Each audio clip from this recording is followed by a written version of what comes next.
ಇದೇ ತಿಂಗಳ 28ನೇ ತಾರೀಕಿನಂದು ಮಾನ್ವಿ ತಾಲೂಕಿನ 11ನೇ ಕನ್ನಡ ಸಾಹಿತ್ಯ ಸಮ್ಮೇಳನವು ನೀರ್ಮಾನ್ವಿಯ ಸಿದ್ಧಾರೂಢ ಮಠದಲ್ಲಿ ಜರುಗಲಿದ್ದು, ಈ ಒಂದು ಕನ್ನಡ ಸಾಹಿತ್ಯ ಸಮ್ಮೇಳನ ಅಧ್ಯಕ್ಷರಾಗಿ ಡಾಕ್ಟರ್ ಬಸವಪ್ರಭು ಪಾಟೀಲ್ ಬೆಡದೂರು, ನಮ್ಮ ಸಮಾಜದ ಹಿರಿಯ ವೈದ್ಯರು ಮತ್ತು ಮುಖಂಡರಾಗಿರ್ತಕ್ಕಂಥ ಅವರು ಆಯ್ಕೆಯಾಗಿರುವಂಥದ್ದು ನಮ್ಮೆಲ್ಲರಿಗೂ ಬಹಳ ಸಂತೋಷದ ವಿಚಾರ.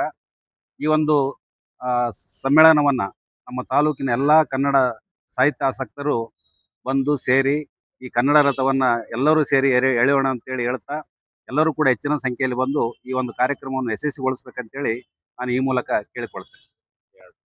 ಇದೇ ತಿಂಗಳ 28ರಂದು ಮಾನ್ವಿ ತಾಲೂಕಿನ ನಿರ್ಮಾನಿ ಗ್ರಾಮದ ಸಿದ್ಧಾರೂಢ ಮಠದಲ್ಲಿ ನಡೀತಿರ್ತಕ್ಕಂಥ 11ನೇ ಕನ್ನಡ ಸಾಹಿತ್ಯ ಪರಿಷತ್ತಿನ ಒಂದು ಕಾರ್ಯಕ್ರಮಕ್ಕೆ ನಮ್ಮ ಸಮಾಜದ ಹಿರಿಯರು ಆಗಿರ್ತಕ್ಕಂಥ ಪ್ರಖ್ಯಾತ ವೈದ್ಯರು ಆಗಿರ್ತಕ್ಕಂಥ ಡಾಕ್ಟರ್ ಬಸವಪ್ರಭು ಪಾಟೀಲ್ ಬೆಡದೂರು ಅವರನ್ನ ಸಾಹಿತ್ಯ ಸಮ್ಮೇಳನದ ಅಧ್ಯಕ್ಷರನ್ನಾಗಿ ಆಯ್ಕೆ ಮಾಡಿರೋದು ಅತ್ಯಂತ ಸಮಾಜಕ್ಕೆ ಒಂದು ಹೆಮ್ಮೆಯ ವಿಚಾರ. ಈ ಒಂದು ಕಾರ್ಯಕ್ರಮದಲ್ಲಿ ಮಾನ್ವಿ ತಾಲೂಕಿನ ಮತ್ತು ಸುತ್ತಮುತ್ತಲಿನ ಎಲ್ಲ ಗ್ರಾಮಸ್ಥರು ಭಾಗವಹಿಸಿ ಕನ್ನಡಾಂಬೆಯ ಒಂದು ಕಾರ್ಯಕ್ರಮಕ್ಕೆ ಹೆಚ್ಚಿನ ಮೆರುಗು ತರಬೇಕೆಂದೇಳಿ ನಾನು ಈ ಮೂಲಕ ವಿನಂತಿಸುತ್ತೇನೆ. ಈ ಒಂದು ಕನ್ನಡ ಸಾಹಿತ್ಯ ಸಮ್ಮೇಳನ ಅತ್ಯಂತ ಯಶಸ್ವಿಯಾಗಲಿ ಎಂದು ನಾನು ಈ ಮೂಲಕ ಕೇಳ್ಕೊಳ್ತೇನೆ. ದಿನಾಂಕ 28ರಂದು ನಡೀತಕ್ಕಂಥ ಈ ನೀರ್ಮಾನ್ವಿ 11ನೇ ತಾಲೂಕಾ ಸಮ್ಮೇಳನಕ್ಕೆ ನನ್ನನ್ನು ಅಧ್ಯಕ್ಷನನ್ನಾಗಿ ಮಾಡಿದ್ದಾರೆ. ನಾನು ತಾಲೂಕಾ ಸಮಿತಿಗೆ ನನ್ನ ಅಭಿನಂದನೆಗಳನ್ನು ಕೃತಜ್ಞತೆಗಳನ್ನು ಸಲ್ಲಿಸ್ತೇನೆ. ನಾನು ವೈದ್ಯನಾದರೂ ಕೂಡ ಸಾಹಿತ್ಯದಲ್ಲಿ ಆಸಕ್ತಿಯನ್ನು ಬೆಳೆಸಿಕೊಂಡೆ. ನಮ್ಮ ತಂದೆ ಮತ್ತು ಶಾಂತರಸರು, ಪ್ರಸಿದ್ಧ ಸಾಹಿತಿಗಳಾದ ಶಾಂತರಸರು ಅವರು ಅಲ್ಲಿ ರಾಯಚೂರಿನಲ್ಲಿದ್ದಾಗ ಅವರು ಪಠ್ಯಪುಸ್ತಕಗಳನ್ನು ಬರಿತಾ ಇದ್ದರು. ಅವಾಗ ನಾನು ಹೋಗ್ತಾ ಇದ್ದೆ.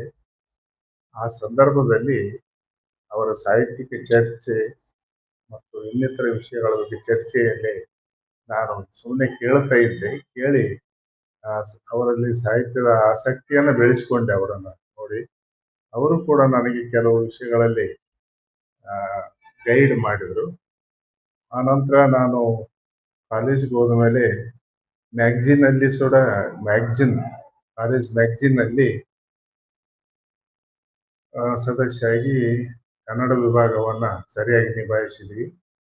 ಆ ಮ್ಯಾಗ್ಝಿನ್ಗೆ ಫಸ್ಟ್ ಪ್ರೈಸ್ ಬಂತು ವಿಶ್ವವಿದ್ಯಾಲಯದ ಲೆವೆಲಲ್ಲಿ.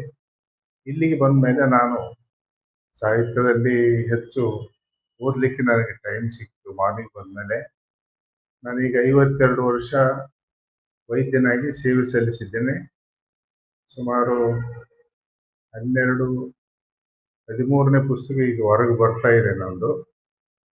ಸುಮಾರು 25 ವರ್ಷಗಳ ಕಾಲ ಮಾನ್ವಿ ತಾಲೂಕಾ ವರದಿಗಾರನಾಗಿ ಪ್ರಜಾವಾಣಿ ಸೇವೆ ಸಲ್ಲಿಸಿದ್ದೇನೆ. ಆನಂತರ ನಾನು ಅದನ್ನು ಬಿಟ್ಟುಬಿಟ್ಟೆ. ನಮ್ಮ ತಂದೆಯವರು ಮತ್ತು ಶಾಂತಸರು ನನ್ನ ಈ ಸಾಹಿತ್ಯಿಕ ಬರವಣಿಗೆಯ ಹಿಂದೆ ಅವರು ನನ್ನ ಬೆನ್ನೆಲುಬಾಗಿದ್ದಾರೆ. ಇವತ್ತು ನನಗೆ ತಾಲೂಕಾ ಸಮ್ಮೇಳನದ ಒಂದು ಗೌರವ ಕೊಟ್ಟಿದ್ದಾರೆ.